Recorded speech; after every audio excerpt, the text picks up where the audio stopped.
Report کر رہے ہیں طیب اوان۔ اٹک ریسکیو 1122 خدمت کا عملی نمونہ ہے افضل خان بنگش۔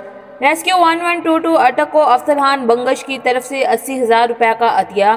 تفصیلات کے مطابق ریسکیو 1122 اٹک کی اعلیٰ کارکردگی کی بنیاد پر بنگش ریت اینڈ کرش پلانٹ کے مالک افضل خان بنگش کی جانب سے ڈسٹرکٹ ایمرجنسی آفیسر علی حسین کو 80,000 کا عطیہ پیش کیا گیا۔ اپنے خیالات کا اظہار کرتے ہوئے انہوں نے کہا کہ ریسکیو 1122 اٹک اصل خدمت کا عملی نمونہ ہے جو دن رات عوام کی خدمت میں مصروف ہے۔ ڈسٹرکٹ ایمرجنسی آفیسر علی حسین نے افضل خان بنگش کا تہہ دل سے شکریہ ادا کیا اور بتایا کہ یہ رقم ریسکیو دفاتر اور اہلکاروں کی فلاح کے لیے استعمال کی جائے گی۔